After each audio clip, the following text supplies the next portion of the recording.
안녕하세요. 더 깜깜하고 더 캄캄한 밤을 위한 숙면 아이템 리뷰 더 깜깜입니다. 오늘은 제가 집에 놀러온 동생한테 받은 이 풍선으로 인트로 영상을 찍어봤어요. 너무 귀엽지 않나요? 웰컴 베이비 쭉쭉. 네, 저는 지금 임신 38주 차고 이번 주에 수술을 곧 앞두고 있습니다. 임신 기간 중에 불면증으로 고생하는 분들 굉장히 많으시죠? 네, 화장실도 엄청 자주 가고 배가 뭉치기도 하고 뭐 자세도 불편하고 허리도 아프고 이래가지고 여러 가지 이유로 잠을 못 자고 불면증으로 고생하는 임산부들이 굉장히 많으신데요. 네, 저 같은 경우도 가끔 잠이 안 와서 고생하는 날들이 있었지만 다행히도 저는 임신 기간 중에는 크게 잠 걱정은 없이 잠을 잘 잘 수 있었어요. 그래서 지금은 뭐 화장실도 사실은 거의 막 아침까지 안 갈 때도 있고 이 정도로 좀 최근 들어서 오히려 막달 완전 돼서는 잠을 더 자는 약간 이상한 패턴을 보이고 있는데요. 이런 저도 굉장히 큰 위기가 한 번 있었어요. 바로 겪어본 사람만 안다는 임산부 소양증입니다. 제가 임신 초기 5주차 때부터 20주차까지 소양증이 정말 심해가지고 자다가도 진짜 막 너무 간지러워가지고 막 울면서 긁고 막 진짜 소리 지르고 막 이러면서 진짜 지냈었던 때도 있었거든요. 그래서 제가 정말 소양증으로 고생을 많이 했었는데 정말 다행히도 중기부터는 소양증이 나았고 재발하지도 않아서 지금까지 굉장히 잘 지내고 있거든요. 그래서 제가 잠을 잘 잘 수 있게 됐습니다.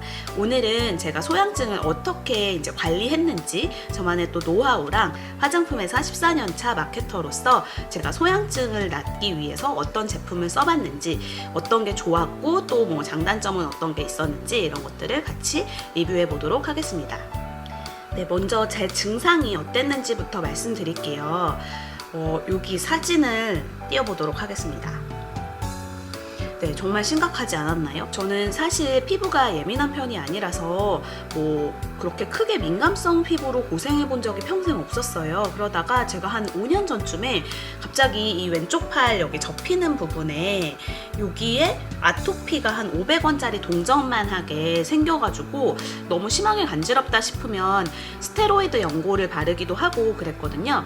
근데 이제 임신해가지고 제가 초기에 진짜 임신 초기에 한 5주, 6주 정도 됐을 때 이 소약 여기 이 아토피 있던 부위가 점점 되게 심하게 퍼지고 이 팔 전체까지 간지러움이 퍼지는 지경에 이르렀습니다. 그래서 그때가 제가 사진을 다시 거슬러 올라가 봤더니 임신 20주차까지 소양증으로 고생을 많이 했더라고요. 한 14주차부터는 사타구니랑 엉덩이에까지 소양증이 번져서 자면서 막 팔 긁다가 엉덩이 긁다가 막 진짜 막 피도 나고 막 이랬거든요. 그래서 제가 그때는 밤새 잠도 못 자고 간지러우면 막 일어나서 긁다가 유튜브에 막 소양증 검색도 해보고 이랬거든요. 지금도 아마 저처럼 잠 못 자고 검색해보다가 들어오신 분들이 있으실 거예요. 네, 그럼 소양증을 위해 제가 어떤 노력을 했는지 말씀드리도록 할게요. 먼저 첫 번째, 온도를 잡자입니다. 네, 여러분 집에도 이런 핸디용 선풍기랑 부채 다 있으시죠? 제가 온도를 잡기 위해 사용한 이런 아이템인데요. 제가 소양증을 겪어보니까 가장 중요한 게 온도 관리더라고요. 이 온도라는 거는 피부 내 외부 온도를 둘 다 말하는 건데요. 이 소양증이 도져서 가려우면 그 해당 부위의 온도가 올라가고 되게 열감이 느껴져요. 그래서 저는 알로에 젤을 사용했는데 제가 가장 잘 쓴 알로에 제품은 바로 이 에피큐렌 알로에 젤입니다. 요게 로드샵에서 파는 알로에 젤보다 약간 가격이 높은 편인데 제가 이유를 검색을 해보니까 알로에를 정제하는 과정을 훨씬 더 여러 단계를 하고 되게 더 품질이 좋은 알로에를 썼다고 해요. 그래서 제가 예전에 다니던 피부관리실에서도 항상 이 알로에 젤을 이용해서 마사지를 해주곤 하셨던 기억이 나서 요것도 제가 써보고 또 요새 로드샵에 굉장히 대용량, 짐승 용량의 엄청 큰 가성비 갑인 그런 알로에 젤들 막 큰 사이즈 많이 나오잖아요. 제가 그런 것들도 많이 써봤는데 사실 엄청 크게 다른 거는 모르겠지만 로드샵 알로에 젤은 막 듬뿍듬뿍 바르고 금방 닦아주고 이럴 때는 이제 썼었고요. 어차피 쿨링에 있어서는 크게 차이는 못 느꼈던 것 같아요. 근데 에피큐렌은 아무래도 성분도 좋다고 하니 조금 더 피부 위에 머무르는 시간을 둘 때는 에피큐렌 알로에 젤을 사용했습니다. 그래서 소양증 해당 부위에 알로에 젤을 이렇게 펌핑해주고 펌핑해 준 다음에 선풍기 같은 걸로 쐬어주면 그 해당 부위에 열감이 많이 내려가더라고요. 근데 이제 소양증 관리하는 데 있어서는 신체 내부의 온도도 굉장히 중요한데요. 제가 마라탕을 엄청 좋아하는데 마라탕을 그때 막 일주일에 거의 3번 먹었던 그 주가 있었어요. 그때 이 소양증 부위가 엄청 확 넓게 번졌던 것 같거든요.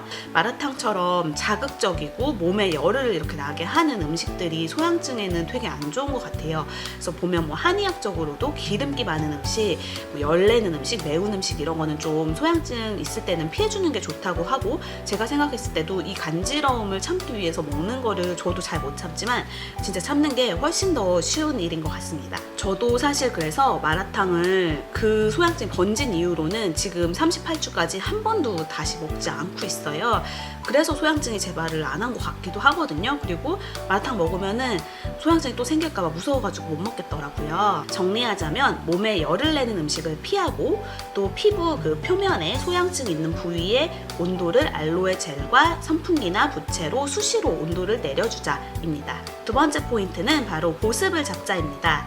저는 소양증이 도진 부위에 거의 24시간 내내 뭔가 얇은 막이 이렇게 지켜줄 수 있도록 보습에 굉장히 신경을 썼는데요. 이게 긁을수록 사실은 그 해당 그 부위가 더 커지고 더 심해지는 것 같더라고요. 그래서 저는 이제 좀 간지럽다 싶으면 일단 첫 번째로 알로젤 발라서 온도 낮춰주고, 그리고 좀 이제 식었다 싶으면 닦아준 다음에 이런 보습밤 같은 거를 얇게 발라주고, 한시도 이게 좀 건조한 상태로 피부가 있지 않도록 계속 관리를 해줬어요. 그래서 정말 뭐라도 발라두면 사람이 좀 이렇게 긁으면 그 느낌이 안 살기 때문에 조금 덜 긁게 되거든요. 그러니까 계속 뭘 바르고 안 긁어주려고 노력을 했습니다. 네, 이렇게 두 가지, 그러니까 첫 번째는 온도를 잡아야 된다, 두 번째는 계속 보습 관리를 해줘야 된다라는 걸 잘 기억해 주시고요. 그럼 제가 써본 다양한 제품 중에 어떤 제품이 좋았는지 추천 제품으로 넘어가 보도록 할게요. 제가 가장 효과를 많이 본 두 가지 제품이에요. 에피큐렌 알로에 젤, 그리고 이 TWW라는 이제 티떠떠라고 부르는 브랜드의 울트라밤이라는 제품입니다. 이 알로에 젤은 이제 수시로 온도를 낮춰주는데 사용하면 좋고요.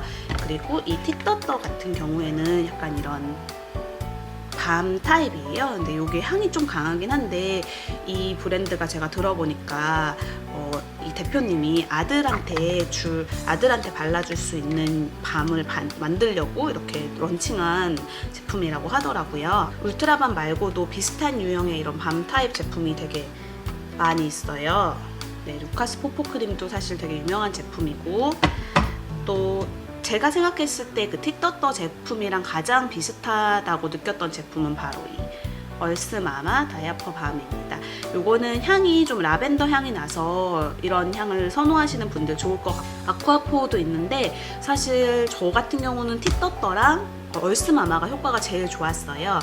판텐 제품과 수도크림, 이것도 굉장히 유명하던데 이 두 가지 제품은 둘 다 너무 뻑뻑하게 발리고, 너무 발림성이 뻑뻑하고 도저히 이게 흡수가 되는 느낌이 안 들어서 저 같은 경우에는 손이 정말 많이 안 갔던 제품입니다. 약간 실패했습니다. 그리고 제가 울트라밤이나 이제 얼스마마 같은 제품으로 효과를 많이 봤다고 말씀드렸는데, 그 두 가지 제품은 약간 꾸덕한 밤 타입이다 보니까 좀 얇게 막을 형성하기엔 좋은데 막 처발처발 하기에는 좀 약간 부담스러운 그런 제형이에요. 좀 이거는 되게 로션 타입이라서 요거 같은 경우에 되게 부담 없이 자주자주 발라주는 용도로도 사용을 했습니다. 제 친구 중에는 소양증이 너무 심해가지고 병원 가서 약 처방까지 받은 친구도 있었거든요. 그리고 병원 가면은 임산부한테 맞는, 임산부도 먹을 수 있는 약이나 연고를 처방해 주신다고 하니까요. 너무 심한 경우에는 한번 병원에서 문의 드리는 것도 좋을 것 같아요. 네, 오늘은 제가 남의 얘기로만 생각했던 임산부 피부 질환, 임산부 소양증에 대해서 제가 어떻게 이제 극복했고 나았는지 공유해 봤는데요. 소양증으로 고생하시는 임산부분들 모두 다 나으시길, 꼭 나으시길 응원하겠습니다.